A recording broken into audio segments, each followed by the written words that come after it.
guys, I'm Hannah, this is Jalen, and we're the James family, and today we're gonna tell y'all our birth story for our little JJ boy.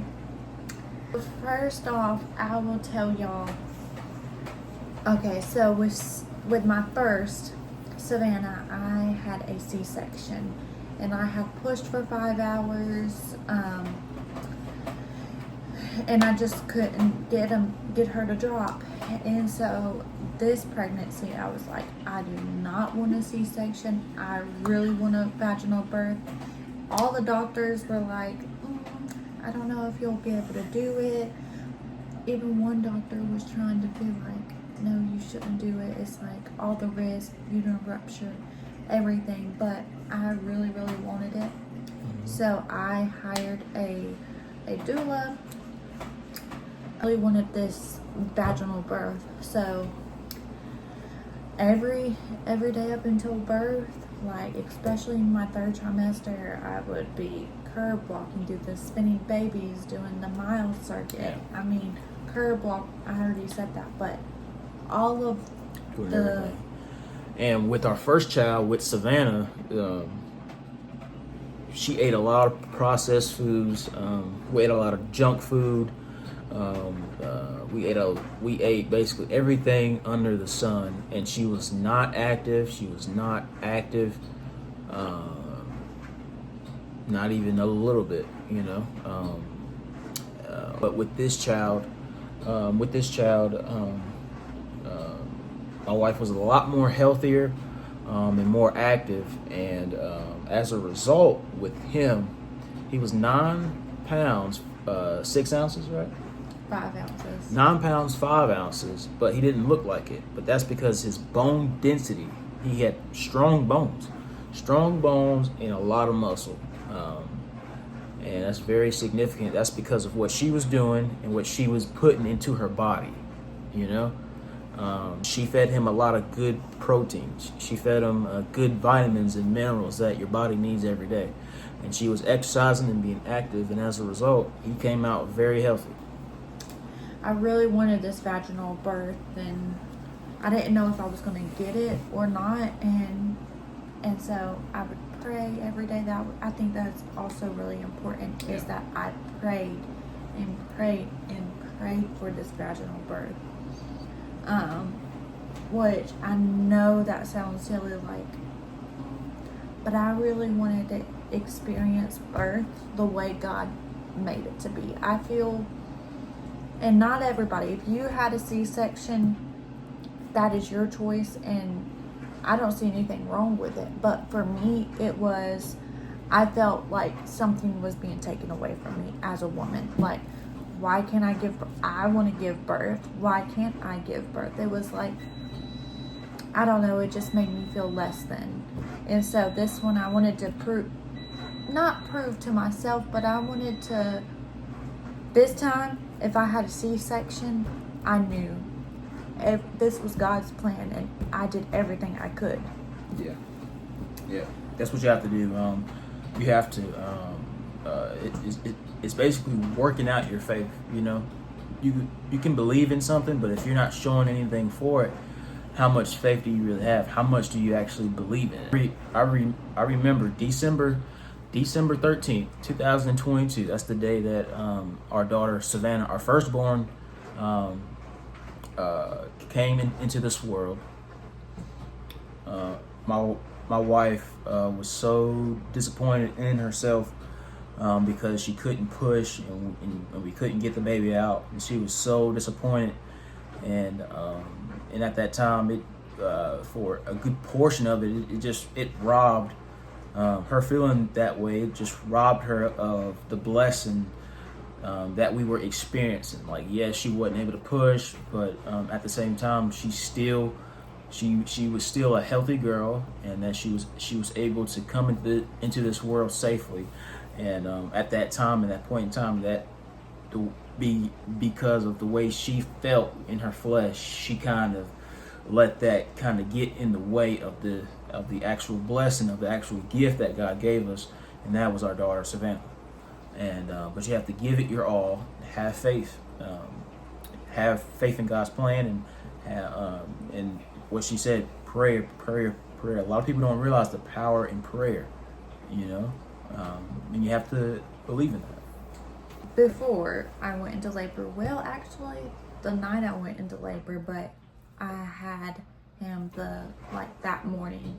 But the day before I had Jeremiah, I went in for a membrane sweep, which I didn't want to do it, but when I got at the end of my pregnancy, I was like 39 weeks and I thought I was dying. I was like ready for this baby. I was anxious. Was I going to even be able to have a vaginal birth? I had a toddler. He was off of work and we were trying to figure out when should he take off of work? When should he do this? Because on Thursdays, he's a truck driver, so he works out of town on Thursdays. And Thursdays would stress me out so bad. But in order for him to be home that Thursday, he would have had to take off that whole week. Yep. So, and this Thursday was the day I went into labor, so God worked it out perfectly. I went in for a membrane sweep, which,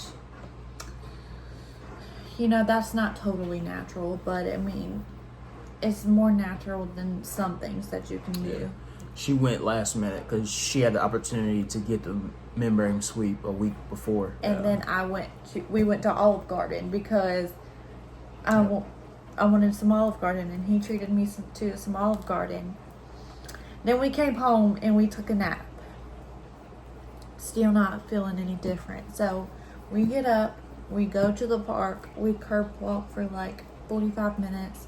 We walk to the park, and that's like a little ways. We walk to the park with our daughter. We let our daughter play. We walk back.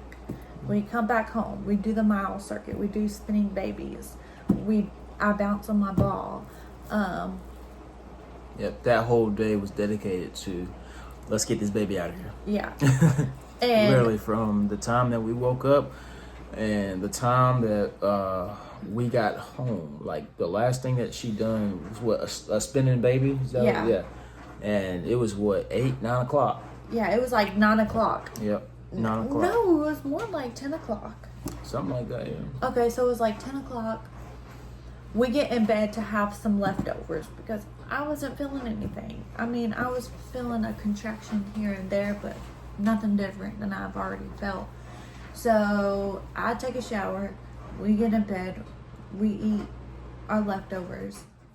Right after I'm done with my leftovers, like I'm having the contractions, but like they're not really bad. Like I would say, like there was no time in them. They would be like 5 to 10 minutes apart, then they would be seconds apart. And I've always been told that you will be able to time your contractions if it's a real thing. See, with Savannah, my water broke, and I didn't even have a contraction before I got the epidural, which I think that might be one of the reasons why I couldn't get her positioned right, is because I have the epidural. I was like numb. I wasn't walking around. I got the epidural when I was 3 centimeters and in no pain. Yeah. So, but so I was like, that's not timeable. I started texting my friend Ashley. And I'm like, I'm having these contractions, whatever. And she was, I forgot what she said, but we were just texting back and forth. I get in the shower to see if I could help that, because if it was labor, because if it was labor, then I wanted to wait as long as I could. I'm in there screaming. Jalen's like, do you want to go to the hospital? Yeah. I'm like, no. So as soon as she started having contractions, this is what I heard. I just heard a lot of ah. So every 2 minutes, I'm like, babe, do you want to go to the hospital? No, this is probably false labor. I'm like, I don't know about that, because for 30 minutes, that's what she was doing. Ah.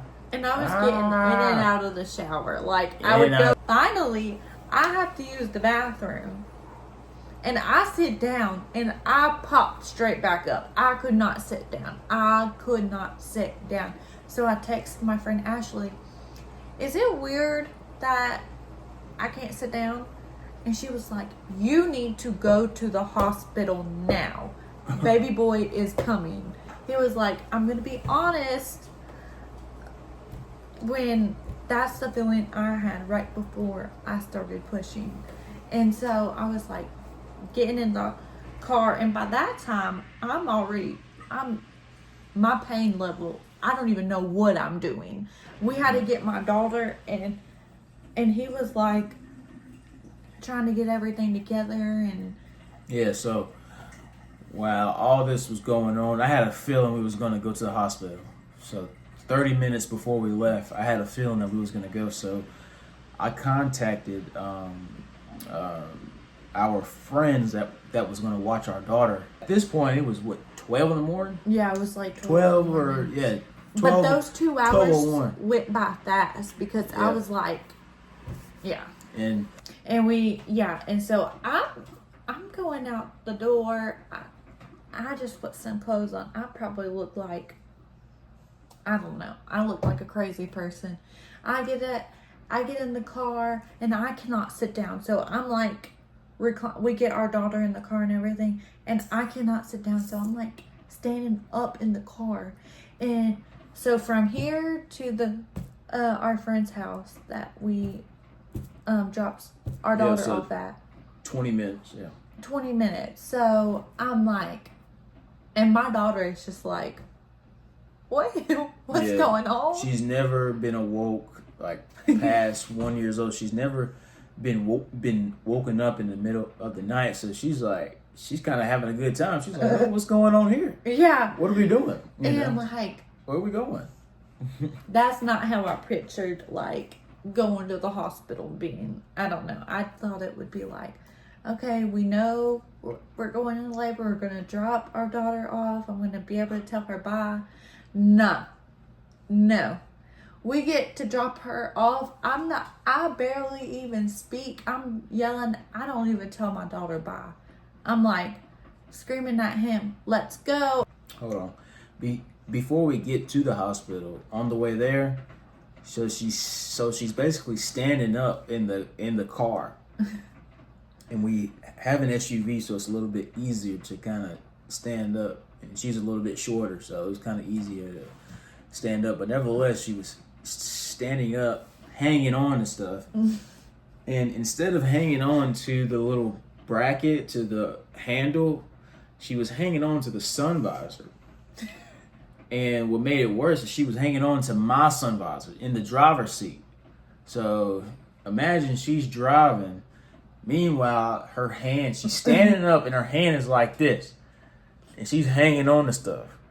And then out of nowhere, she's grabbing onto the sun visor. The sun visor breaks. And she's bending it like it's bending. And, in my mind, I'm like, you're breaking the sun visor. It's going to cost $50 probably to find another one. But I just be like, I just like, do what you got to do. Do what you got to do. But, yeah. So we get to the hospital, and he's like, you want me to park? I was like, no. Yep, we park in the ER.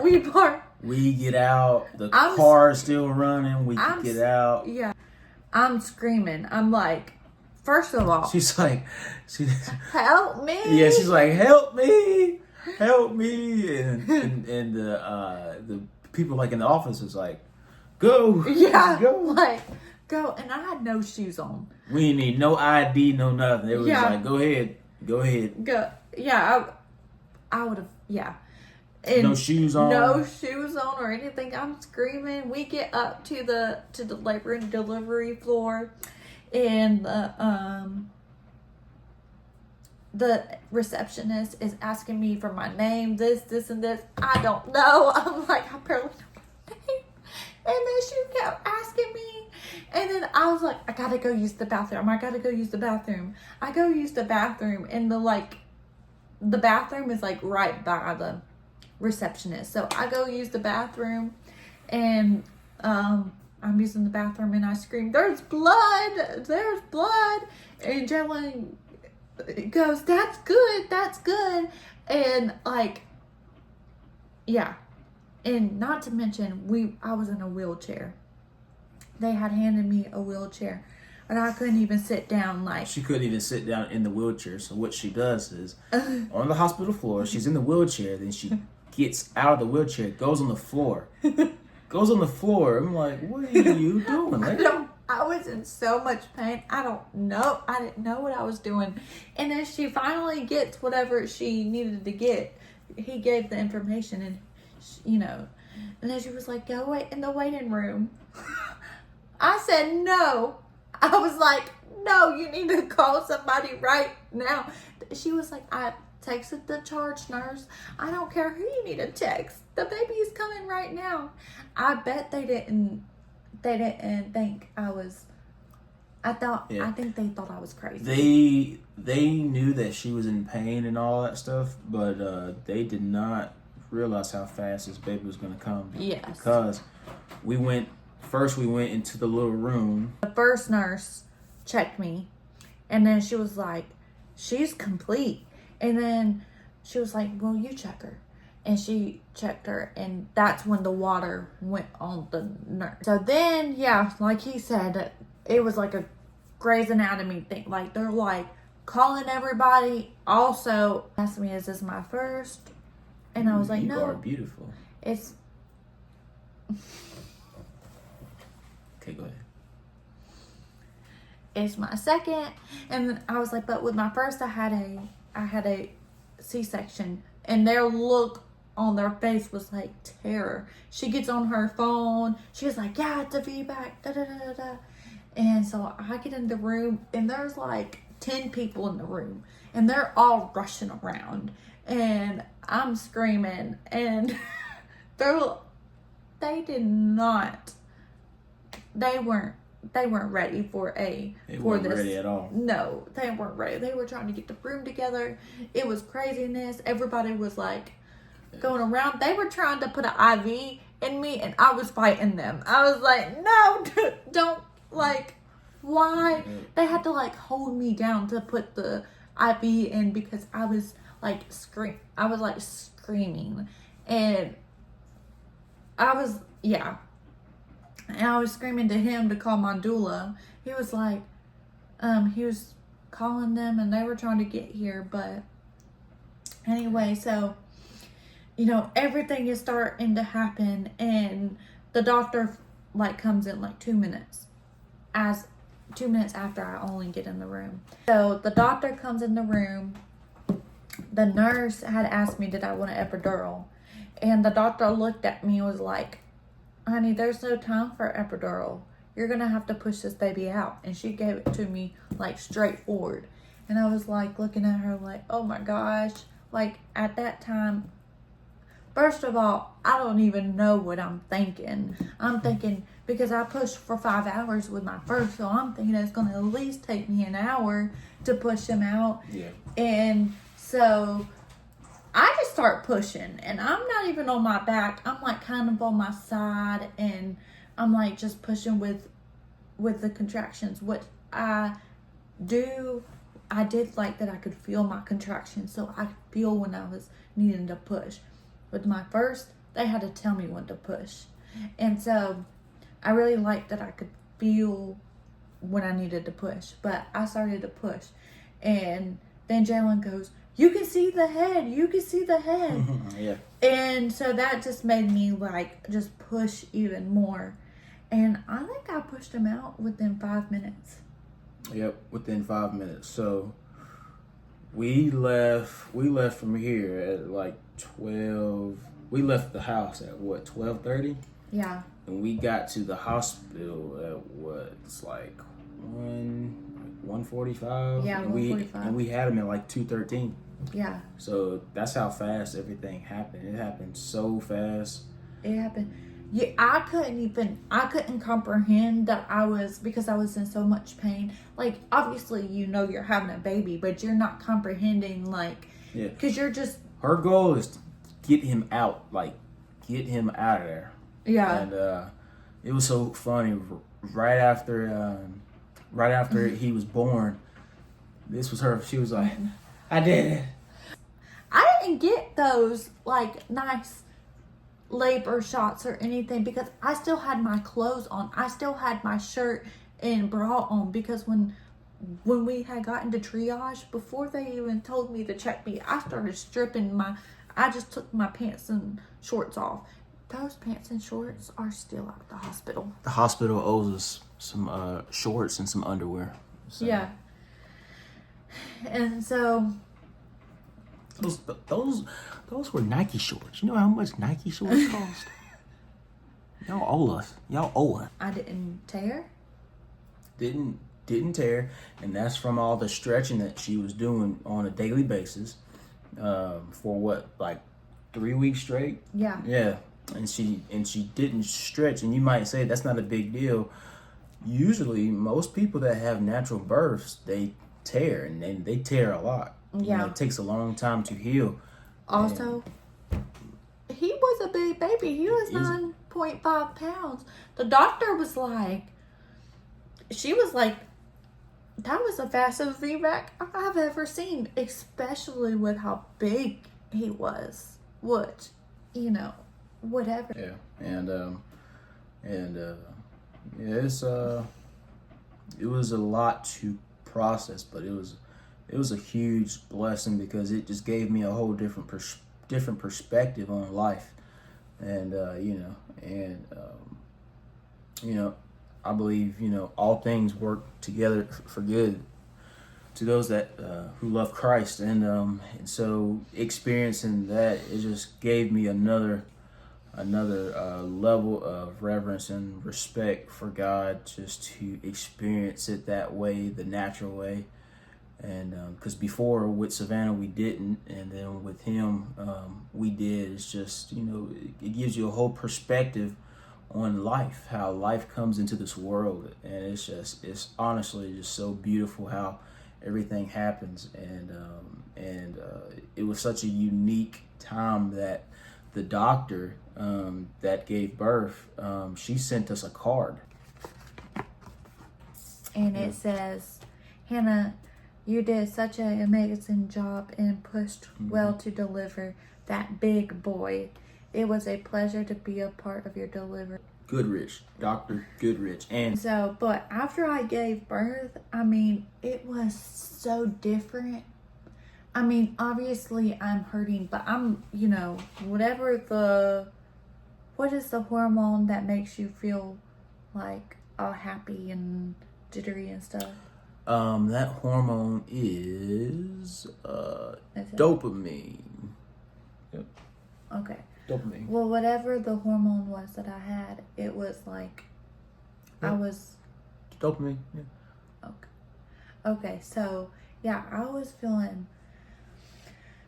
First of all, I was just thanking God. Like, as soon as I gave birth, I was just like, wow, I just gave birth. But I was just feeling I could get up. Myself. I had no restrictions. We left the hospital in 48 hours. No, 24 hours. We left the next day. No, we didn't. Yeah, we did. We stayed for 2 days. He was born on what, Friday, right? And we came home on Saturday. Yeah, but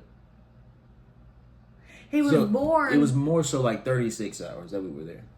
Yeah, so we left in 36 hours, right? Yeah, but it was, recovery was so much better, and I'm so grateful because with a toddler, I needed to be able to be, when you have a C-section, it's harder to do stuff. It's harder to get around. You have to lay in bed and everything, which I still rested with this one, but yeah. And well, guys, that is our birth story. I hope really the main message or the main reason for sending this message out into the world is mainly really just to be a help to somebody. You know, to be a help to somebody because somebody was a help to my wife because she kind of brought me into this world of how a lot of doctors treat patients when it comes to this type of thing. And there's a podcast that she listens to where women all over the world have different stories about how, you know, some women had 4 C-sections, and then on their 5th one, natural birth. And you know, and you don't hear that all the time, but they have many stories on that podcast. And so to anybody, you know, that wants to have a VBAC and you know, that really wants to, I would say pray about it. Number but when there's a will, there's a way to get things done, and that's what life has taught me in the 23 years of my living. So just always keep that in mind, guys. Yeah, just give it your all. Yeah. And the podcast is Vbac link, and I will link it below. And this is our first YouTube video. Yeah. Let us know if you have any topics that you want us to talk about. It'll probably be more like sitting down talking kind of YouTube video. Be honest with the comments. You know, let us know what we can do to make the video better. You know, let us help you guys understand better, or give you just a better setting, or whatever that may be. You know, put your thoughts out there, good or bad. Just be honest with us. Mm-hmm. No. Well, we'll see you next time.